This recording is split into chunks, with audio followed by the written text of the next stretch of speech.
and welcome to our Q1 Investor Mastermind. I think we are in our third year of these now, is that right?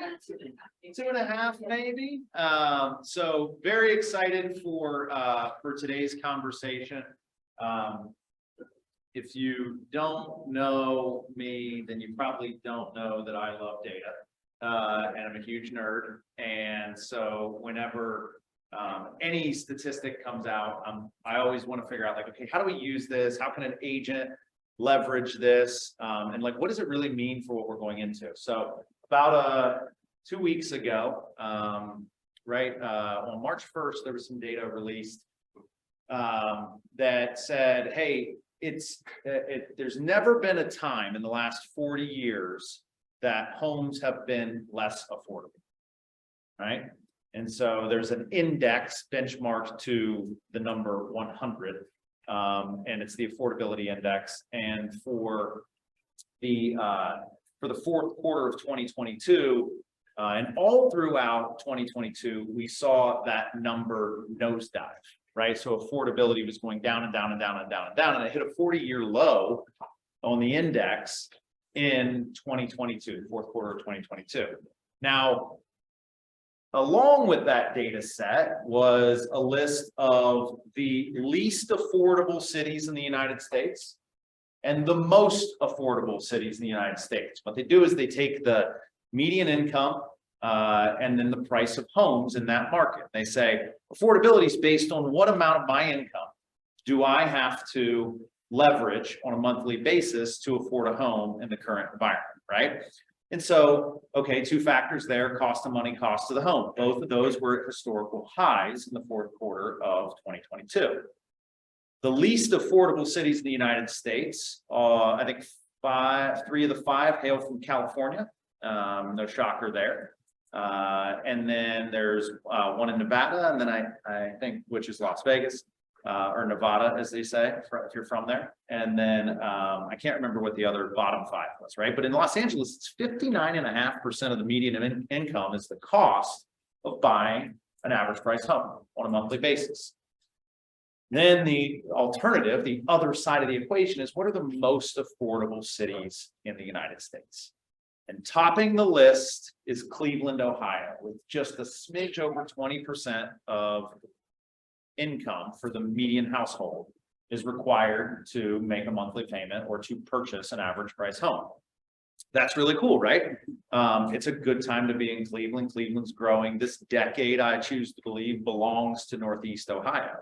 And that also means that, I doubt that I was maybe one of the few people in Northeast Ohio that read that report, but I'm sure that I wasn't one of the only people in the United States, and certainly not anybody who would ever be interested in investing, right? Because that affordability means that I can get a cash flowing asset with less money out of pocket, right? And then eventually I will be able to sell it for more, right? If that affordability index goes up, it may mean that the value of my home is going up, right? Irrespective to the income in the area. So it means that Cleveland is going to continue to, or even accelerate as an investment environment compared to the rest of the United States. So what do our agents need to be able to do to capitalize on that? We need to be able to work with investors at a high level, right? Whether we do it consistently right now, we want to level up, or we've never done it before and we want to be able to do it because the industry trends say that if I didn't do it before, I'm probably going to have to do it in the very near future. So as we do every time we want to help our agents learn something, we go to the experts, which are our agents. And we have been able to tap a few very talented individuals.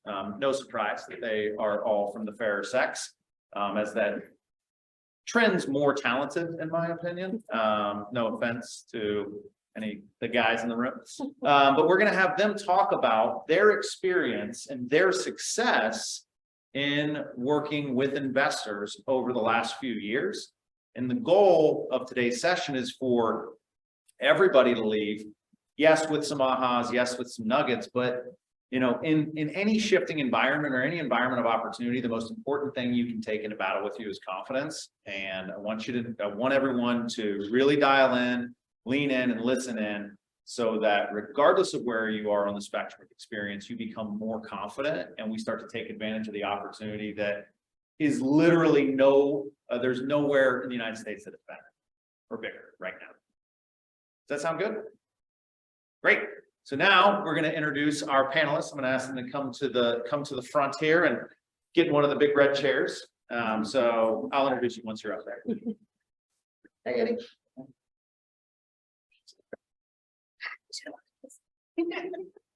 Hi. Hi, nice to meet you. It's always really important that I be sitting higher than anyone else. So,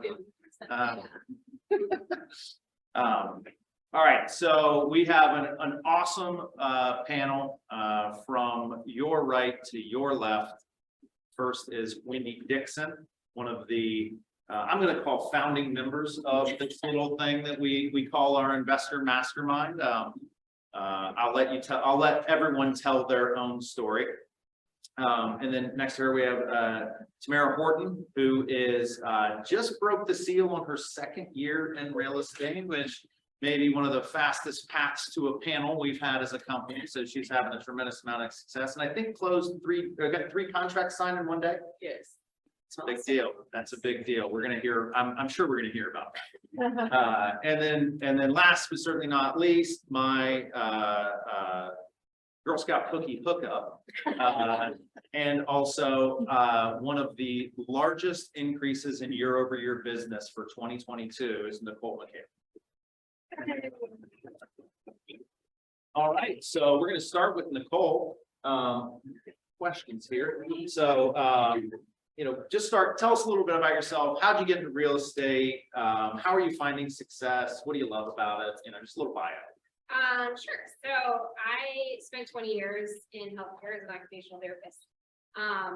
My primary passion was really working with low-level spinal cord injury and brain injury, which is very physical. So as I started to age, it was getting a little bit more difficult to do. So I switched to a different sort of lighter therapy. My kids were getting older, more involved in school. I wanted to have more time with them, and I was just in healthcare burnout. I did try and overlap real estate and healthcare for about how many months, maybe just under a year, and then COVID hit, and it was a great reason to go full-time real estate. Initially sort of thought about getting into real estate because my husband wanted to get back into flipping houses. And he's like, we need an inside access. So I was like, well, I'll look at it, we'll see, but it matched really well with providing customer service, doing paperwork. Just that kind of overlay was actually really easy to do. Tamara Horton. I've been an agent for about 14 months now. I come from a general assistant background. I did that for about 6 years. I just wanted something different. I wanted something I can grow in. So I joined real estate and it's been going really well. Yeah, I'd say so. Yeah. Wendy Dixon.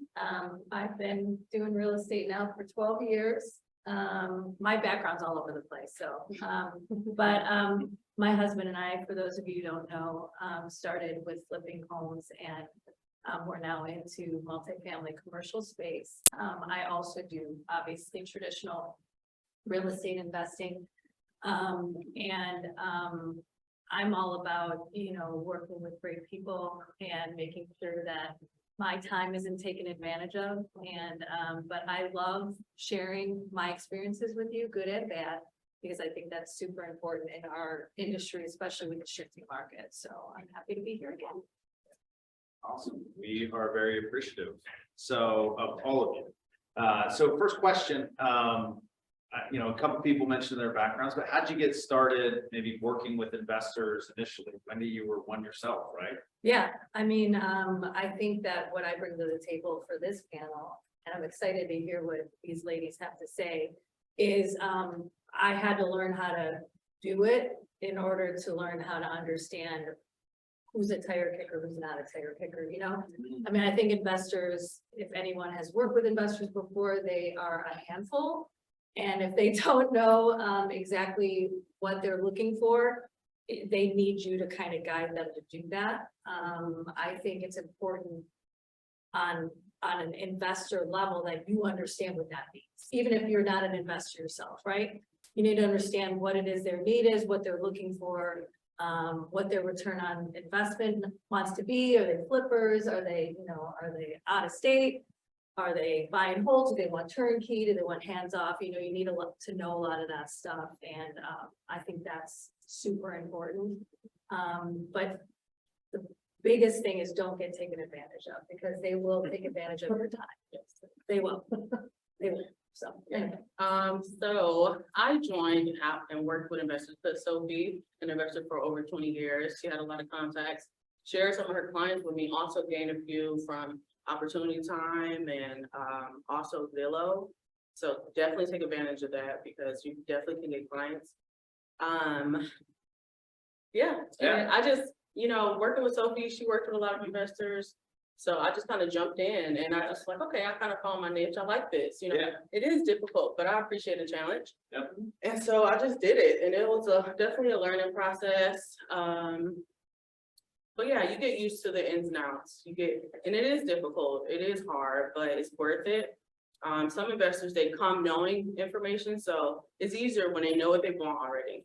But you have those investors who don't know, so they expect you as their realtor to inform them, hey, this is the information that you need to know. These are the things to look out for. These are things that you will want to know before you transact. So, yeah. Nicole? Flipping with my husband was probably my first, getting into it and having to give him like, no, you can't do this sort of renovation. It's going to cut our buyers in half, and, being able to give him advice in that regard. The rest of them, same thing, a variety of sources. And I'm like the queen of trying to promote Opportunity Time. If you've not signed up for it, that's just stupid. It is free cost. But I think kind of like one of the things that I learned, and that's part of, who I am as a person, is I am never judging the person off of base with what their initial phone call is. I personally set a price point limit because of safety issues for myself, but I in general don't pay attention to what their price point is. If they're calling up and they want to look at a $50,000 property, great, because then if they make a ton of them from me, even better. If they're not super educated, then I'm so excited. Let's meet for coffee if they're local. If they're not, hey, let's have a conversation and talk about general investment, but then we'll also talk about some of the key Cleveland things. Is this still something you want to do? I don't consider that a waste of my time if I've educated somebody to not get involved in investing, because I just saved them a hell of a lot of money. That's awesome. I want to, the question I really want to ask is your husband your favorite or least favorite client? Worst. But then, kind of building off of that, like, what's the biggest difference? Like, if I'm sitting in this room and I've done most of my business with, what I would call retail clients, right? So people that are looking to live there and raise their family there. Between them and an investor client, what's the biggest headset adjustment I need to make when I'm going into that conversation? Anybody? I would think on their part, emotions, because when they're buying it to live, they've already like decorated it. They already have their kids playing on the swing. Oh my gosh, we can't lose this house. Yeah, I'll give them all my money. No, this is my limit. This is all I'm doing. Which then affects me in regards to negotiation. I still think the communication that you have with an agent, whether it's investing or a retail client, is super important. But it's definitely softer, like, oh, I think maybe they could come into this, as opposed to, oh yeah, it's listed for 80 and I know that their limit is 70. Okay, they want it for 60. Can we get this up? We'll get it done in 2 weeks. We'll do this, or like see how low we can go, which I would never do with potentially losing somebody's home. Yeah. I think it's all about numbers too. I think investors, and not that retail clients don't look at numbers, but I think that sometimes many investors are looking at what's the bottom line, and I think that having a good idea of what that means, you know, what they're looking for and understanding what those numbers mean. So that you can be more intelligent speaking to them, because they are not emotional about it, right? They want it to be, you know, is there work needing to be done? You know, do they need a contractor? You know, those are the kinds of things, but that's the other thing. You're working with somebody who just wants the bottom line, wants to make sure that it's gonna be a good deal for them, especially when they're out of state or out of country, where they're counting on you guys. Yeah. You know, or me, but they're not as much me, but that you guys to do it, you know, For sure. yeah. The biggest difference I've noticed with residential is, like Nicole said, they're emotionally attached to this house. Because it's gonna be their family home, they're gonna be there for a while. Versus investors, they're more aggressive with it, they kind of know what they want already, so, I mean, they're gonna go after, and they expect you to have that same energy. So, I mean, they're not really emotionally invested like the owner occupies, Yeah. but Okay, so just to recap, we're trying to capture takeaways here. You know, you find yourself, one, you don't have to sugarcoat as much for them. They're not gonna sugarcoat as much for you, probably, right? They speak more directly, more clearly, more bluntly. But then also you really have to sharpen your negotiation saw, because you're gonna maybe be doing more of it in this current market from an investor environment versus, you know, how high can we go, right? Which is unfortunately a little bit of the retail environment. So you're saying like, you gotta really be locked in on every nickel and dime for those investors. Okay, so, you know, you referenced knowing the numbers and understanding, you know, the bottom line, right? So there's more to it than a seller net sheet, right? So like, what are some of the things that, you know, you got an investor client, what are some of the things that they might give you as requirements? What are some of the things they might tell you, you know, are deal breakers for them? And how are you mathing all that math, as the kids say? oh, well, you know, investors, they want to make money. They want to save money and they want to make money. So that's the bottom line. They want to save money and they want to make money. But in order for them to know, we have to do all the calculations. And Sophie's really good at this. You usually do it for all of our investors. She's good at that, so I'm not. But so the cap rate is actually really important. The cap rate, they want to know how much, and depending, like, I think 10 or above is a good one. If it's like really low, I'm not even gonna encourage them to, like, because I'm like, okay, well, I always put myself in my client's shoes. Would I do this? Would I give this investment? Like, would I jump into this if I know that they're not really gonna profit from it or make a little bit of money? So, I mean, you just really gotta look out for your clients and really give them as much information as they can without them having to ask. If you don't already work with investors, you know what they're gonna need, so just have it ready for them. It's also important to know that some out-of-state investors, and I'm sure you guys have worked out of country too, Nicole, that you work with, that 8% might be good for them. You know, like they're coming from an area where it's maybe not, you know, we're like I wouldn't do anything under 12% or 11%, but that's because I'm used to this market. I think a lot of people that are from out of state or out of country might be okay with an 8% or 9% return on investment. And those are the kinds of questions you need to ask them, because it's super important to know where it is that they stand, because you and I might not do it, but they would consider that. And as much as I'm not huge fans of out of country or out of state investors, because they don't always pay attention to the houses and they can become slumlords, and, you know, the people that we don't want, when they have a good real estate agent, you can help them not be that person. Like if they Right. want to self, you know, manage, Yeah. well, why are they gonna do that? You know, so those are the kinds of things that people that are working with investors need to understand. If you're from out of state or out of country, this is what I would recommend. Right. You know, using a proper management company, you know, 8% is fine. It's up to that, the numbers, right? But how they react in our market, in our home is super important. Right. Yeah. I will say, like, I don't take on their numbers.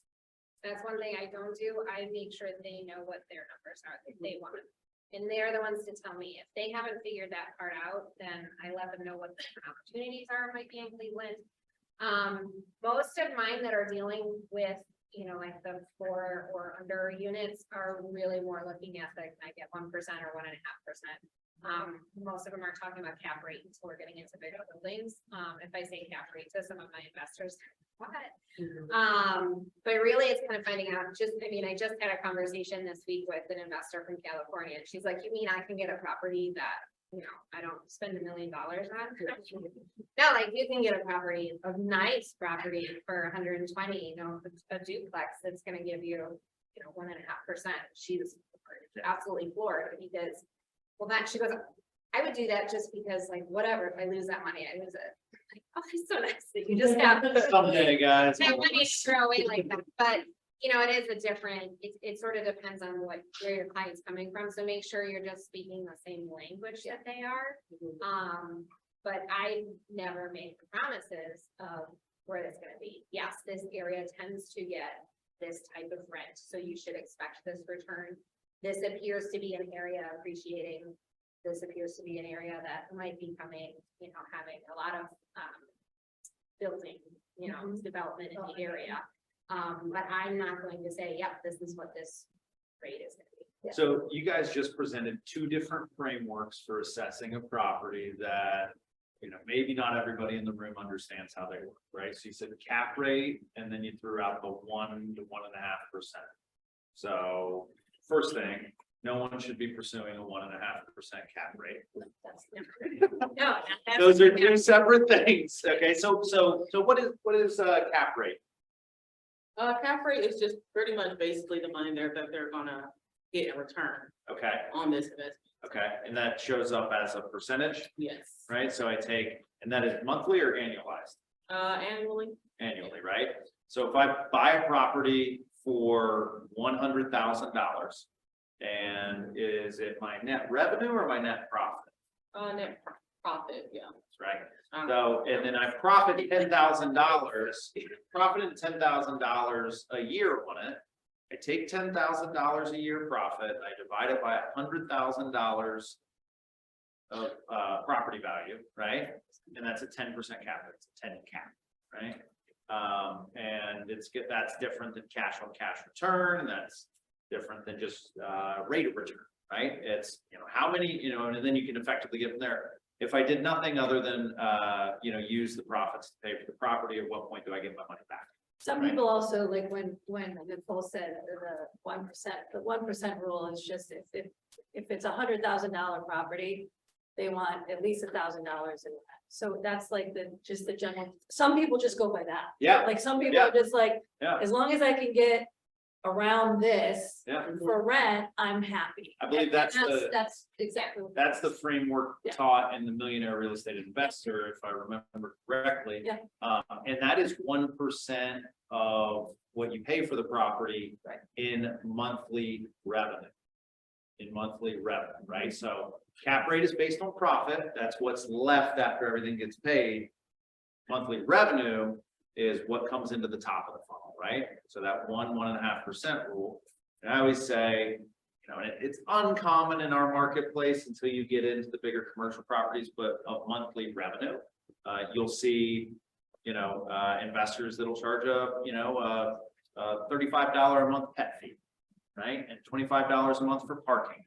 And they'll get you the bigger trash can for another $25 a month, or whatever the hell it is, right? But all of a sudden, right, I just rolled out 3 things, that's $85 a month. That's, if on a $100,000 property that, makes up almost 100 basis points or 1/10%. And they take in consideration like that if they have to pay water or if they're, that one rule isn't just like even money here. It's any operating costs Yeah. per se for the house, but those are minimum, but that takes that into consideration. Yeah. It's a good, some people just come in with that, right, Nicole? And they're like, Yeah. I just want this, like that lady from California, yep.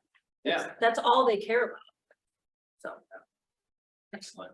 So let's talk about, when we get into, some investors are coming in and they're like, they want to buy a 6 properties as fast as they possibly can. Like, how are you, changing your cadence, your pace, your approach, if you know that somebody is, going to be a multi-property investor?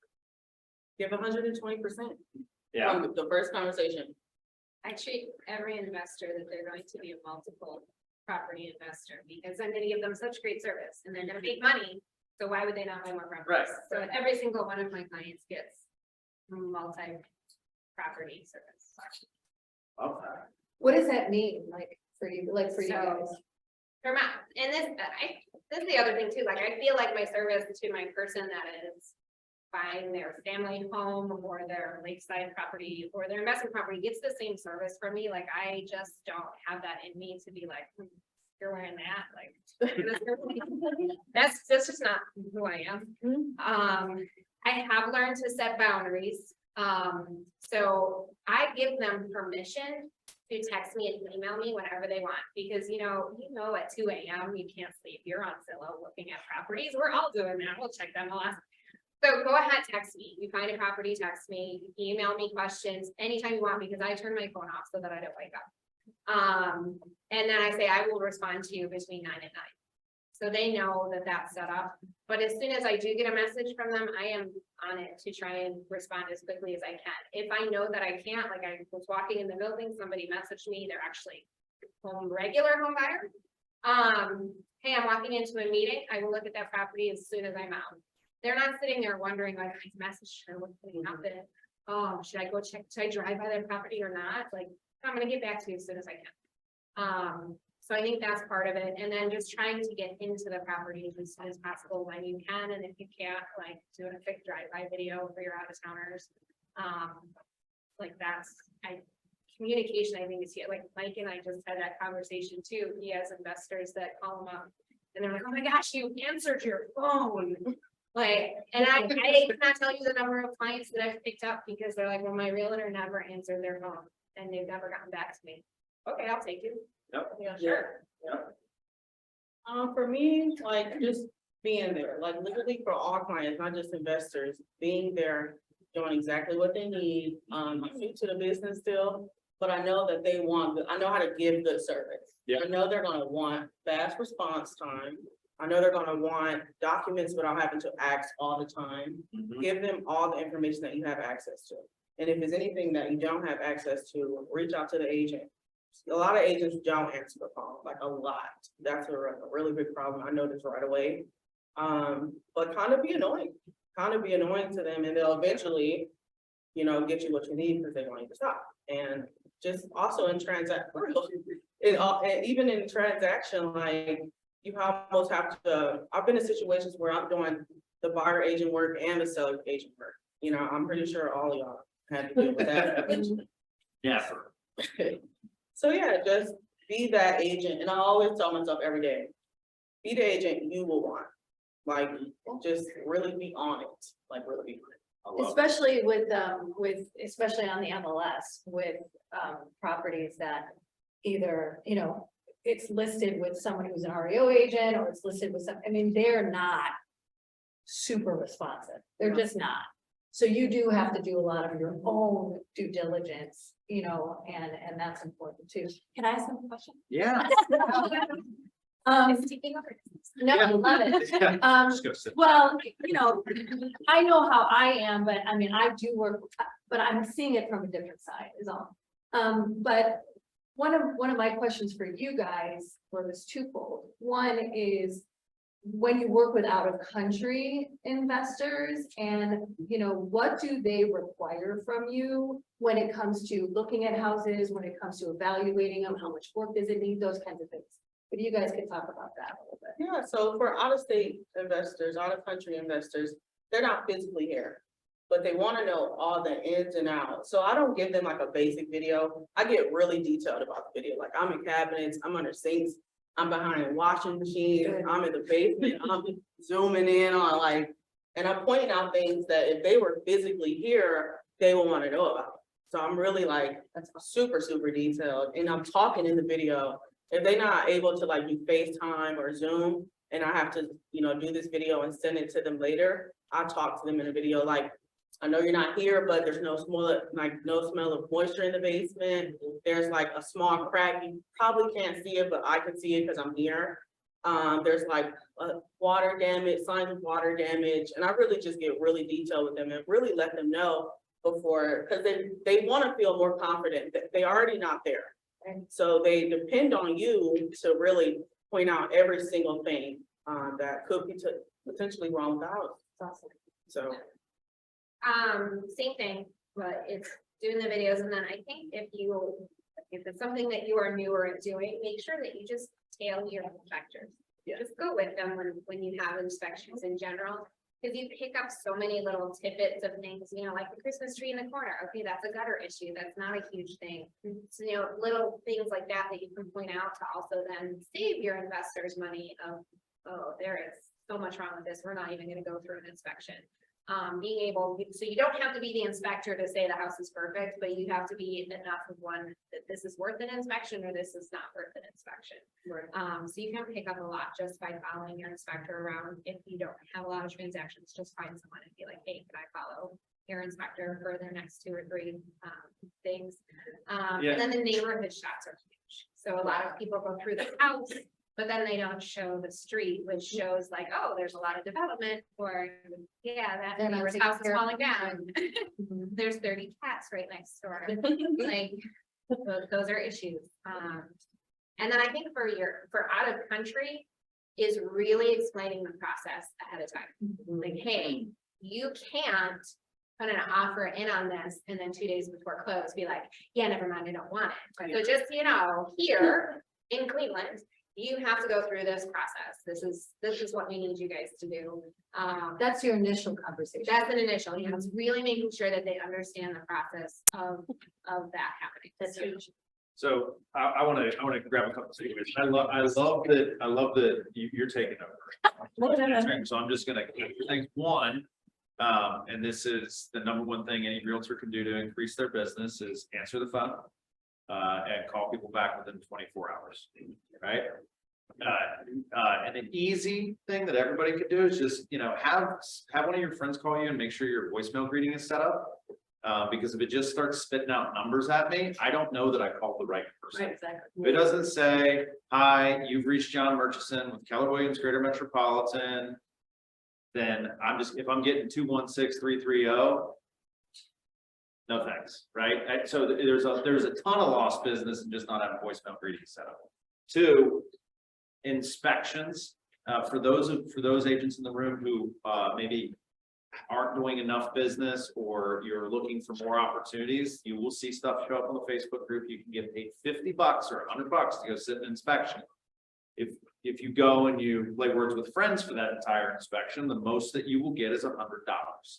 But if you go and you are that inspector's shadow, you will gain the skills that these 3 are talking about up here. And then finally, you know, Tamara, it's when you describe your walkthroughs, you know, my mindset went to you're helping that client not buy the house.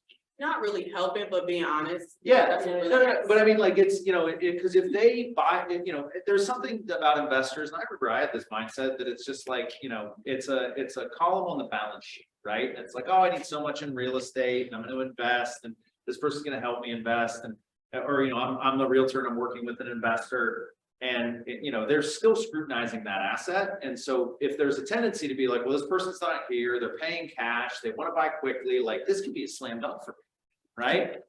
And we don't bring the level of rigor and scrutiny that you just described, we'll get one deal, right? And we'll get a fast deal. It'd be $3,500, right? In 2 weeks. Who wouldn't take that? But then we won't get the second, 5th, 10th, 20th deal. Right. So that's really, really powerful. Yeah. Danielle. How do you guys vet your investors, especially the out of state ones, to make sure that they're not? Well, that's a good question. They do waste your time as often as possible. So you just really like, make sure, like, if they're using like hard money, not all hard money is a waste of time. I've had a few deals. I Like, don't want to fall out. yeah, like I had It's hard money to be afraid and. yeah, cause at the closing day, they realized that the hard money is not gonna give them. Yeah. That's the worst. But I mean, if they have like hard money or pre-approval, do some research. Call that person that they're in contact with that said that they would, you know, approve the loan and go through it. Just don't get too far inside the deal before you realize that, oh, this is not gonna happen, you know?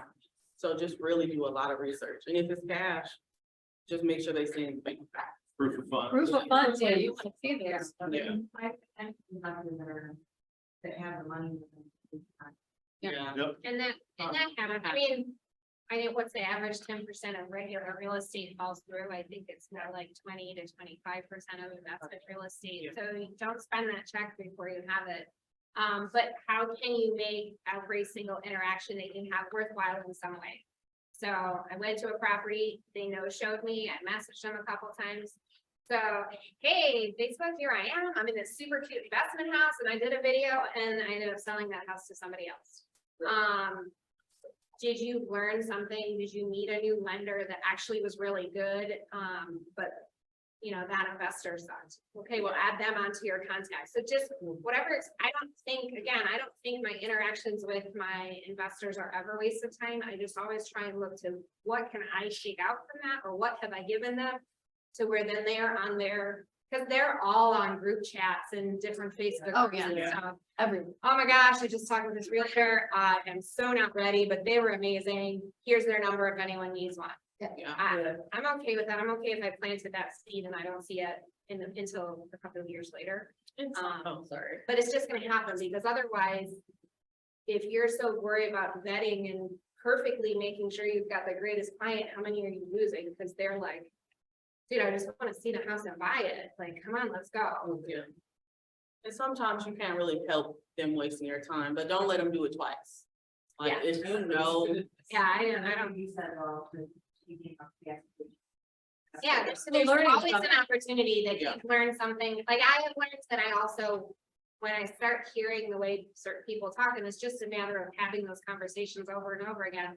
If they, I just want to clarify right in the beginning, I don't do wholesaling, but I know a couple agents that regularly do that. Is that more of where your mindset is? Oh, yeah, that's more of my thing. Okay, well, I'll get a referral fee, or I'll get that person, the person that I referred to tells me when deals are falling apart, that I might have an investor for. So some of those you kind of pick up the more you do it. So every interaction that you have is still another experience to draw. I agree too. And Danielle, on the 2 pages in, I did I have a buyer confidential interview form, but David and I went through this for investors. These are just a nice basic question that when you want to get started, like say an investor calls you and you're like, where do I start? This is just a nice guide. There's a lot of things like, are they going to buy in their name or an LLC? That's important. You can buy in your name, kind of getting a better idea of what that means. Are you out of state, local? Are you flipping? Do you want a turnkey? Are you okay with some work? Do you know contractors? Just some basic things. I mean, and when you get a feel, like Nicole and Tamara said, you can okay, we can skip that one, but this is a nice guide on the front and the back. When you get the line, oh, yeah, any of that. I just want a good deal. I just want to make money. Okay, well, what point do you feel like you've made enough money? Right. If you turn just $100 a month cash flow, but you're in an appreciative area, is that enough for you? Well, those are the people that have no idea what they're doing. So I do ask them to narrow stuff down and call it back. Yeah, exactly. Or like stuff like POS, like things that out of state people, even local people might not know about. Like, okay, if you want this property, it's in Cleveland Heights, you love the property, you want to put an offer on it. Just remember, you're going to probably have to assume the POS. Yeah. These are some of the kinds of things that as you go down the line and these girls know, that's super important. There's things that investors just don't know. And you're going to get a better idea. Like Nicole said, like you have to say, do a little bit more research and then call me back. Or if you need me to help you find something, I can do that, or I can call my associate, or I can call somebody who's an investor themselves and get that information. I mean, it's not hard to work with investors, but you just have to have a little bit of knowledge, like a little bit of everything, and I think that's super important. I mean, she jumped right into it. You learn as you go. Yeah, you definitely learn. I didn't know anything when I first started, but now I can speak from experience. And it was a scary process because, starting off, I knew that a lot of agents would deter from, investors because, oh, it's hard, and it's not, I wouldn't even call it hard. It's just different from residential. But the same way you have to learn residential, you have to learn investors. The same thing with luxury or any other, different industry in real estate. It's just a learning thing. So to, basically, if you get off on investment, I'm just looking at, I'm just looking for the return on investment. You're going to ask them, like, what type of cap rate you're looking for, and then other. They need to narrow it down some way, and I usually tell them, you know what, I'm looking at the MLS and there's this many thousands of listings in Cleveland right now. So I'm sure I can find you a $2 million home. Is this what you're looking for? And I'm like, oh, well, no. And I was like, do you have any criteria? Are you more of a 3-1 single family, or do you want to explore multifamily or get into more apartment building style? Are you looking to buy and hold? Are you looking to burn? Are you looking to flip? I need to narrow this down so I can serve you. And if they really can't narrow that down, it sounds like there's still some things that you're needing to work on. I'm happy to help you locate resources. But this is quite a demand. So feel free, if you see a property on Zillow that fits your need, follow it to me. Those are the things. Yeah. Like, Well, Some of the resources you can provide them. So I mean, like Bigger Pockets podcast is always like a big thing. A lot of, I'm on Connected investor. an investor website, so it's all female investors, which I love working with female investors. yeah, They're just, it's Sorry, usually they're gonna narrow stuff down and know what they want better. Or, do you want to talk to someone, do you want to hear about my experience in investing? Do you want to hear from another person about their experience in it? Do you want, a certain city? Right.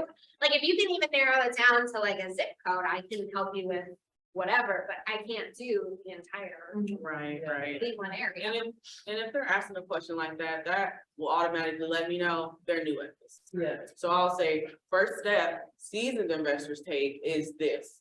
First, do you have the cash, or would you use some hard money, or you need a investor lender? I can help. Here's Justin, here's Liberty, here's the people that we work with usually. So that's the first step. I need to invest my money somewhere, so. Just make sure they have the money to actually transact and not, that's another way that new investors, they get cold feet too, first time home buyers. Yeah. Especially if they don't know, and plus they wanna make it seem like they know, but they really don't. But they wanna make it seem like that, because they have to trust you as a realtor. They don't wanna come and be like, I don't know what I'm doing. Can you help me? Because they'll think like, oh, she's trying to take advantage of me. So just really be straightforward with them and be like, okay, well, have you done this before? If not, this is where investors usually start. This is what investors usually look for. This is what they usually expect in return. So just be their guide. Yeah. Hi, Do you guys have any, hard money or private money that you would be able to recommend to us? I have, I didn't- yeah. Investor lender. Yeah. And a couple of, a couple of investors, I would look at, their old pre-approvals, and if that transact and it's hard money, hard money is kind of 50-50. So if we close the deal and it's hard money, I can, give you the information on that one. the hard money is just, it's kind of a middleman person, Yeah. like I call it soft, I think You it's can't soft, find- you guys have, yeah, you guys have heard me talk about this before, but I call it hard and soft money. So my company uses soft money, and what I mean by soft money is they're individuals like y'all. Like if you had money in an IRA or whatever, we can talk about that, or if you have like an equity line. They get a mortgage, they get an interest rate, normally they don't get points. And then it's a balloon investment. If it's hard money, it's normally someone who collects people. And they have people who come in and they get 2% or 5% or whatever they get, and then their investor gets money. So it's a little more complicated, but it's similar, right? It's not, it's just, you gotta treat it, I would call the hard money lender before I even start, they're like, oh, I got a hard money lender. I want a letter from the hard money lender saying, I have this amount of money ready for X person. Because if they don't, and they just talking to a hard money lender, that's not necessarily Right. So they're essentially using, like a 401k or something as collateral to then provide that. No, they're using the actual, they're paying for it through their IRA. that's a whole, we can do another whole, yeah, that's a whole nother, I don't wanna complicate this conversation with that, but it's just another way to invest. Thanks. Yeah, one of my projects for the year is the lender spreadsheet that just basically is to be able to guide people to the right lender. So Right. if anyone wants to email me their favorite lenders, that obviously Don are always used, but I just have like a quick thing that I'm sending on like, do you do like VA loans? Do you do DSCR loans? Are you investor friendly? What's the lowest you'll loan to? To kind of just have like a master thing that somebody can look at and be like, okay, well, I know my credit score is this and I need an investment property. Oh, they're requiring roughly this much down. I should call these 3 lenders. So if anyone has favorite lenders, email them to me and I will happily share my spreadsheet with you once it's finally done. Can we, just real quick definitions, I know, so we got to art money, but then, somebody mentioned BRRRR, buy and hold, flip, just, like, qualify, what are those as different investment vehicle or types of investment? So like your flip, you're buying a crappy house, you're making it pretty and you're selling it. That's a lot of money coming in on the front, and it's a lot of effort, especially if you don't have great contractors. Or if you have a husband that tries to do it all. Who does? Easy. My husband is known to be the 10 to 12 month flipper. The thing you have to be aware of with flipping is, if they're doing like single family home sort of environments, then they have to hold the property for 90 days. So if somebody thinks they're coming in, because for FHA loans, if they're in an FHA buyer area, heavy area, you're just gonna cut your buyers in half. So if you're in those like Garfield Heights, Naval Heights, and they're doing a flip, they might want to do an extensive flip or know the fact they're gonna have holding costs with that. BRRRR is like my new favorite, but they changed some of the rules, so that part sucks.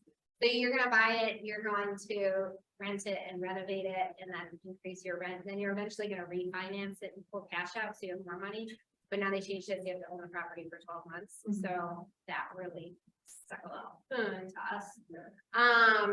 And then what's the other one? What were you asking? Just buying, so you're just buying it and you rent it out. That's like more chunky, like if you don't have to do a lot of.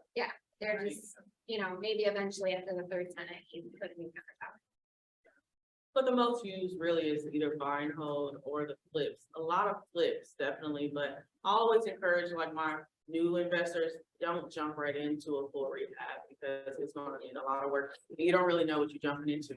I mean, you can run into so many issues, especially with contractors. Like, that's a really big problem with working with investors. It's not even the investors, it's just getting the house to the certain point. And even after transaction, be there for that client. Like, even when it's done, you got paid, if they need something, like if they want to refinance or they need contractors or they need property managers, be there for, because that automatically is going to make them be like, oh, she did a really good job. I don't want to work with nobody else. So because she was there. Be careful with that, with the contractor. Well, first of all, contractors is the most difficult part of flipping. Yes, Yeah. it I've is. been doing this 10 years, Realistic. I've been doing this 10 years and it's the deal breaker. So if they are on a state and they don't have contractors that they work with, that is something that they can you, if you'd like, it's up to you if you want to help them with that. You can help them start vetting them. Yeah. I would ask them to get paid to do that, but I would ask to start vetting them because if they want to do a flip and they're out of state, they're gonna want you to look, they're gonna take a lot of, talk about wasting your time. Yeah. If they want you, oh, can you go check on can you go check on the flip? Can you make sure the contractors are doing their job? If you're not there, I mean, so many of us have, if you're not there and you're counting on other people to do it, that's difficult. But a lot of realtors do take on that role of project manager. Not to the extent of you have to know what's going on, but just checking that they're doing the work. That's important, but you gotta be careful, I mean, I have a project manager and he doesn't always do his job right. So, but it's super important. I mean, for flipping. Definitely don't do it for free. No. That's Don't do it for free, yeah. That's definitely. But I think a good takeaway there is, as a real estate agent working on the retail side of the business, you need a good mortgage partner, you need a good title company, you need a good mover maybe.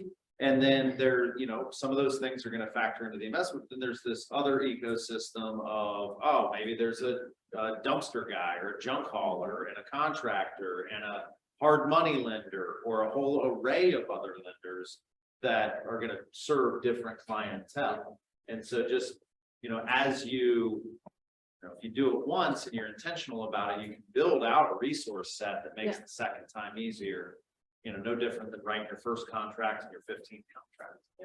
It's had property managers, so Yep. that's who I know that we have one, but I would say several of my investor clients have now called to that property manager specifically and he's being agent and is out of it now. So he knows what I send them to you, we have a process for exactly when I get back involved.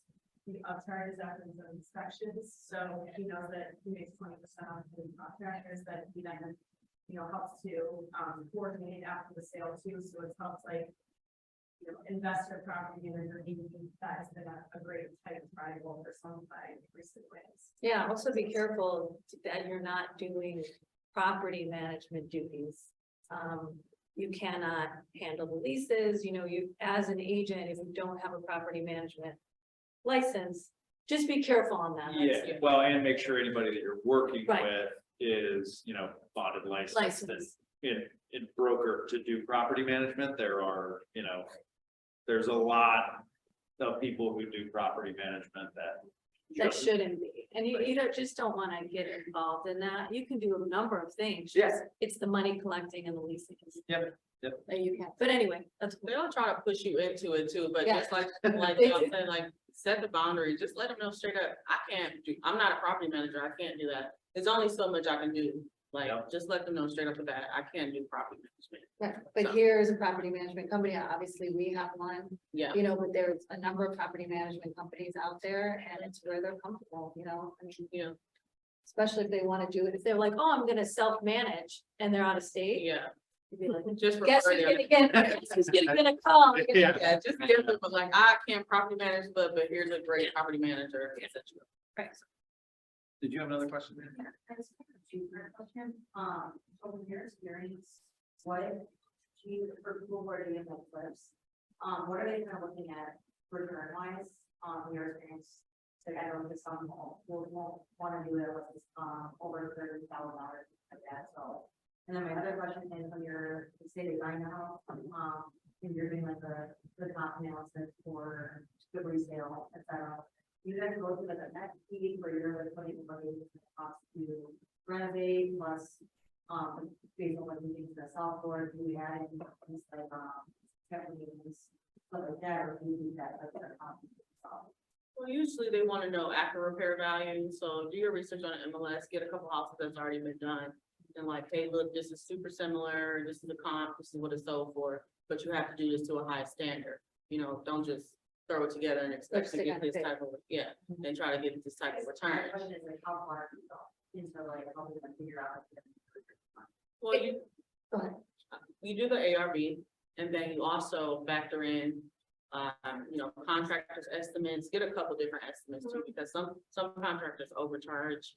And you want them to save money, you don't want them to just spend a whole bunch of money, because they're gonna be like, dang, just, was this really a good investment? Well, my realtor said that it was, so you wanna make sure that you're really saving them a lot, as much money as possible. And even when you're going through the house with the contractor, because it's something that I do, because I know I'm gonna have to be on this process the whole entire time, from the minute they buy it in a distressed state to the minute that is all fixed up. So you go They're through, gonna have you sell. yes. So, and that's another thing too, you can double in that investor projects. You can buy it and you can sell it. But you gotta be with them through that whole process, so they don't go to nobody else when it's done. But Danielle, I think we sat on one when David and I talked about how we do it. It's a 30% loan, like it's a 70% loan to value. So the purchase price. The purchase price and the rehab costs added together. And then and take 70% of what you think it's gonna sell for. That's that 30% margin for unexpected profit, holding costs, all that kind of stuff. But like Nicole said, if her husband is doing some of the work, someone might say, hey, 20% is good or 18% is good. You know what I mean? So you have to know if they're hiring somebody to do it and they're holding it, I always stick to that 60-70% loan to value. Or when I say loan to value, I mean all in to the value of the home. But again, if someone's doing the work, that number is gonna be a little lower. Yeah, and that's why like I can't compete with somebody who's gonna do some of the work. Because I'm not doing that, I'm hiring somebody to do it. So it's just important to know what they're gonna be, are you gonna be doing the work? Are you gonna hire somebody to do the work? Here's the, the strategy that I have, but that's a good number to stick to. If they're out of state, anywhere between 20 and 30% loan to value. And also factor in emergency situations when it comes to contractors, because things happen. Sometimes you don't know about an issue until you get behind the walls. So just factor in and just let your clients know like, hey, this is what it is, but down the line, we might find something else. So just be prepared for that. Just try to. Contingencies. Yeah. Yep.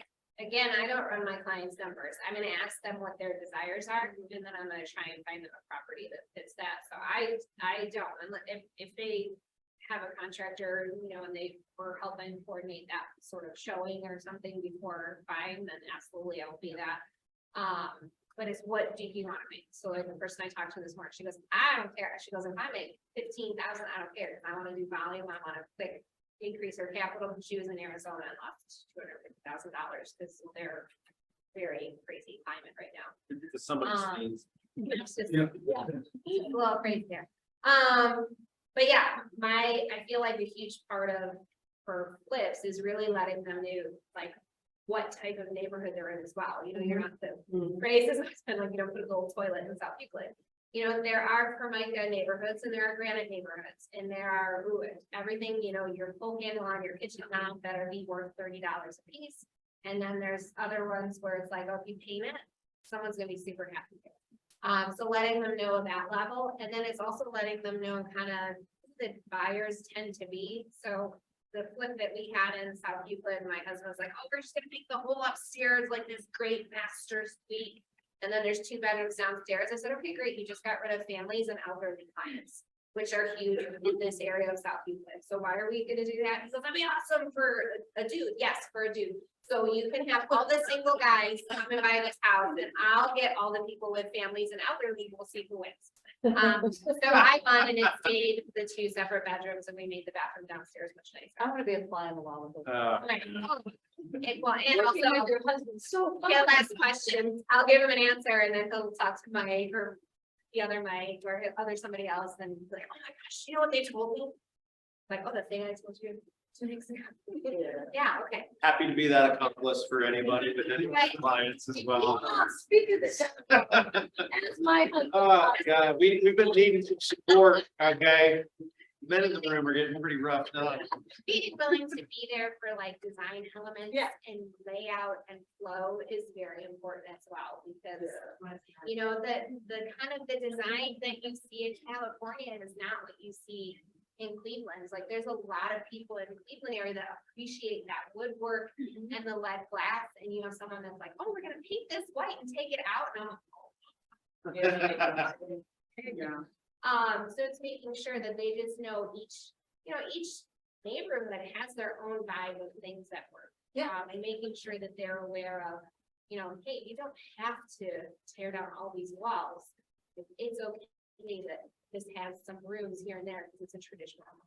Yeah, and you want the house to have character. You don't want it to just be plain, People love houses with character. And plus Cleveland homes are very unique. Yep. Like, leave some stuff that was original. Yeah. To really give it, the look. I have a question. We talked about how great the investment environment is. How many of you have taken a retail client, right? A customer client rather, who, they bought a, 3-bedroom, 2 bath, and that's where they live with their family. And then you encourage them to explore investment opportunities. Has anyone brought anyone across the line? yet. Not yet? They have that conversation with all of them, but have not brought I mean. Yeah, I mean, I obviously don't have as many retail clients, but I think everybody is looking for ways to, especially in this market, and what's happening in the market, are just looking for ways to create more income for them in the future, right? Yeah. I mean, because the market's gonna change. Real estate never goes away. Yeah. Right? It's never going away. It's how do we move with it? Yeah. Right? How do we move with it? And guiding your clients to that. Yeah. You know, if they can't buy a house right now for themselves, or they can't find one for themselves, but they have some money that they maybe want to invest, they're fine staying with where they are, then say, hey, you know, do you have any, you know, do you have an IRA? Do you have, you know, equity account? You know, maybe you want to get, you know, investment property now and earn some extra money. Yeah, I mean, there's no greater hedge against a rocky economy or a shift market than investment real estate, right? And I think that there's an opportunity for all of us inside of our databases, right? Somebody who we recently bought or sold with, you know, are they, are they in a position to access funds through IRAs, equity accounts? Or do they have that cash on hand? If you help somebody sell and buy, right? Do they have to put 100% of their equity gain back into the house, or can that turn into an investment property? Do you know somebody that just had a kid? If they bought an investment property right now, moved a tenant in and they rented it for 15 years, they could build $100,000 of equity and maybe afford a semester of college by the time that kid's ready. Great conversation to have. Yeah. Tell them, when you save money for your kid, not for them by 29, just save up and down and buy them an investment property. Yeah, and then the investment property will pay for college, and you will still have the investment property with their college. There's also a program for custodians through your IRA where you're gaining that tax free. It's HSA or something like that. And I'm not gonna go into that, but there are other ways that you can actually earn money for your kid. Yeah. Through an investment property, like Sophie said. I mean, it's we're- incredible. There's so many different. Yeah. It's kind of And there's an asset. Yeah. We're directly doing it with our kids too, so I will say too, I think locals highly underappreciate Cleveland. I'm not originally from Cleveland, I've been here long enough to see a lot of transitions that's happened in regards to the hospitals and how well they're supported, and the arts, like how much that area has changed, and just really building up of Cleveland in general. So this is a great place to invest. So if you currently are not investing, I don't know why you're not writing your own product. And you come across more opportunities than anybody else, because every single person that you meet with that's selling their house, we got one and they financed it because he kept telling me, well, I want to list it. I don't really need the money. I just don't want to have the burden of it anymore. And my head just went, wait, okay, well, are you open to seller financing? I'll take your property. And he did. And I told him what it's worth, and he still gave it to me for less because he just wanted to be done with that. But for kids, the other thing that is huge, so my kids are 10 and 13. The third floor is like the little kitchenette, not technically legal, but a ladder and all that kind of stuff. So we told them that they can take over this third floor. So they went over and cleaned it. We priced out carpet, so they are now saving up the carpet and laminate. They're saving up the $1,500 they need to re-floor this. They secured furniture from my mom, who was handling somebody's estate. And they're ready to run a furnished apartment.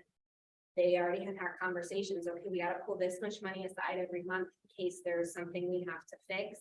And then we're gonna save our money. And my son's like, I'm gonna pull this much for my next investment property. And my daughter's like, yeah, I'm gonna save up for this doll.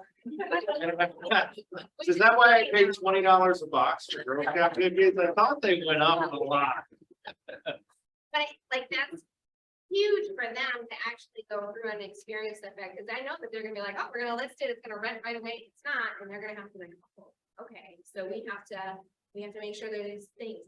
There's a huge opportunity to teach your kids. And my son's getting his first job, and I told him he wasn't allowed to tell it during the interview.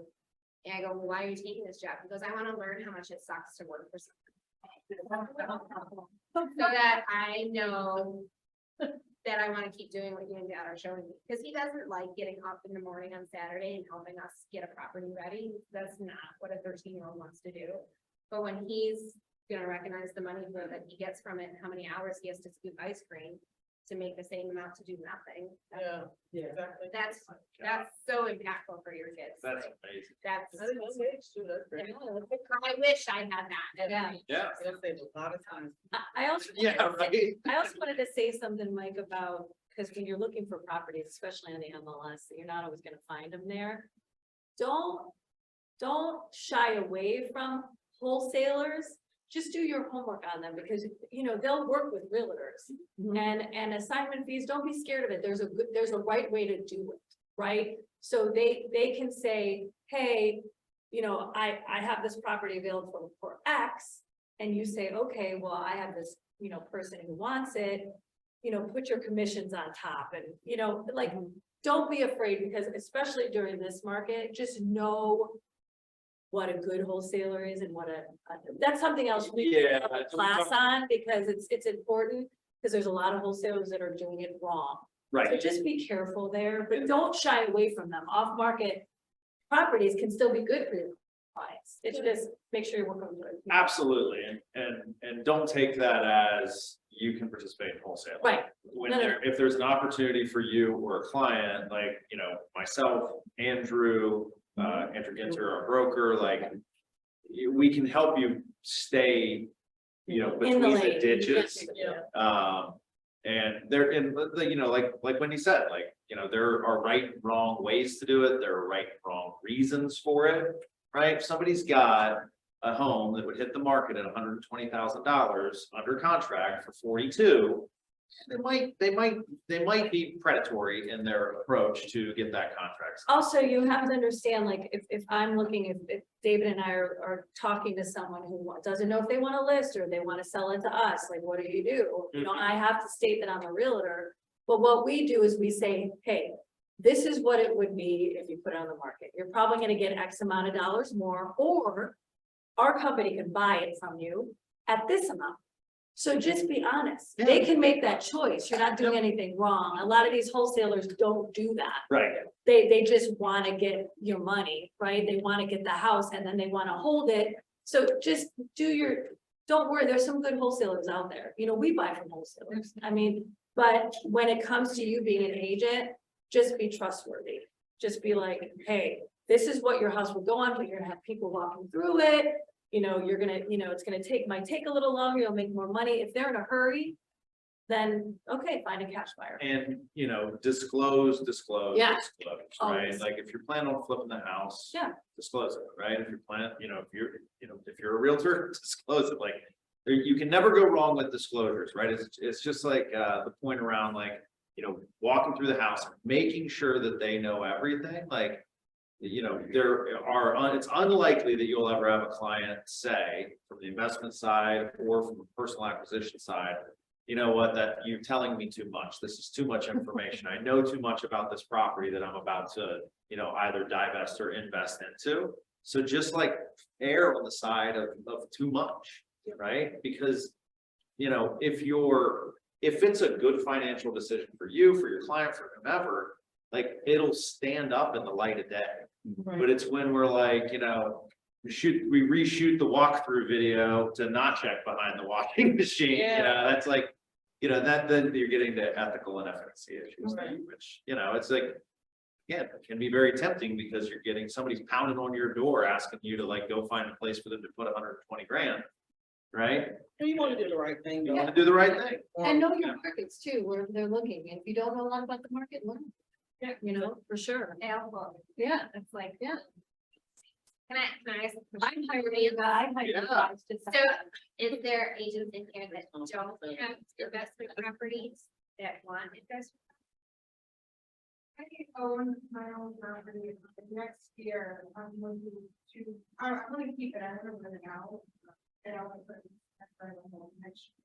So kind of in the works for it, but yeah.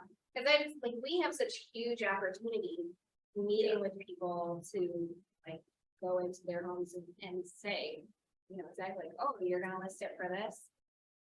I would take it off your hands. You don't have to have any showings. You don't have to No deal with inspection, anything. no. I'm gonna keep your tenants in place if it's already an investment property, and I promise to keep, you know, this little old lady that you love at her rent rate.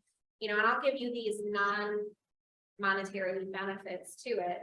You know, is this something that you would be interested in? And then ask them if they're willing to do seller financing, because then you're not coming up with the same amount of money. So there's always that opportunity to really. What is seller financing, if maybe somebody in the room They doesn't know? pay for it. We just, the one that we ended up doing, we had nothing down. We paid our regular closing costs. The deal went through. It was literally just flying on on a spreadsheet, and now we pay them a percentage every month.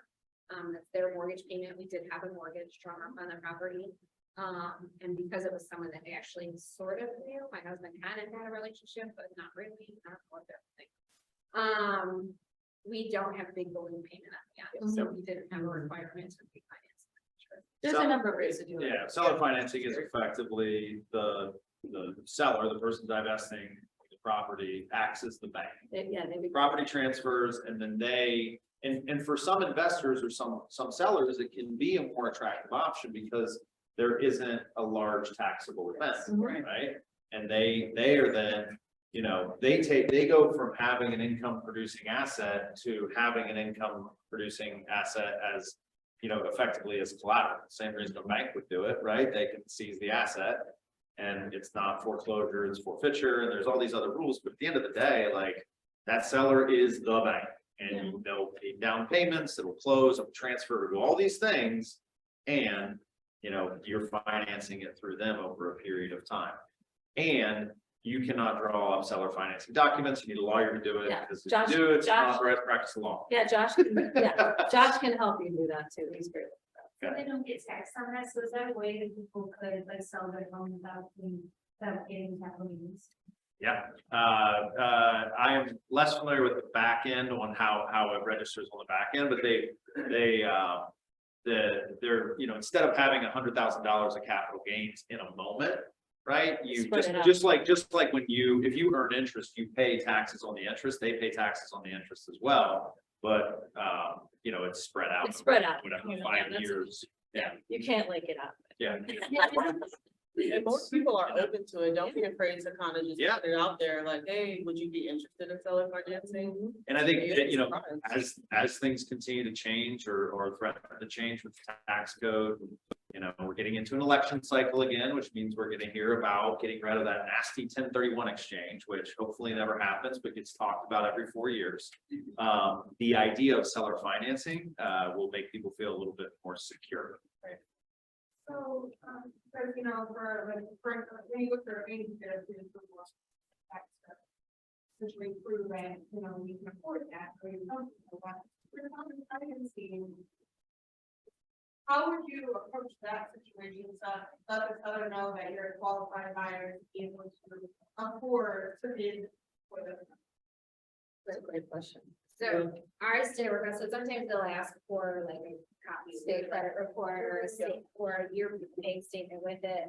But ultimately, if you don't pay, they take their house. Yeah, they back, take the house and they back, keep right. all the money that you paid them.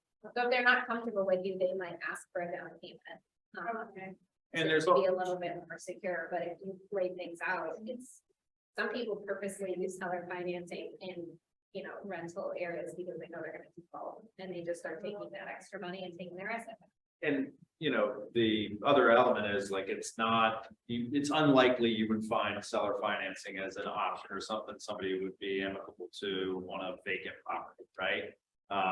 Maybe the situation where you don't, but if it's like, hey, I'm an investor and I've got this property with a tenant in it, it's an income producing asset right now. I'm just, I'm shifting its, effectively its status from a possession standpoint. And, if you, botch the opportunity, lose the tenant, can't pay me, like the process for forfeiture out of seller financing, as I understand it, I've never participated in it, but that process is, more simple, I think, than foreclosure, right? There's a lot of protections in place for the consumer around foreclosure. You can engage forbearance. Seller financing, I mean, it's a contract, right? It's just like a mortgage is effectively, but like, when it comes time to like, you haven't made the payments and you're lapsing, it's just simply, I mean, it's like a put option. Title transfers back, like, you activate it, you get the lawyers involved, but it's your property again. And there's a time frame within the state of Ohio. I want to say it's 5 years. Like if you were 5 years into payments, then it has to be foreclosed upon. But if it's any time before 5 years that you default, then that property effectively, is forced into forfeiture back to the original seller, the financier.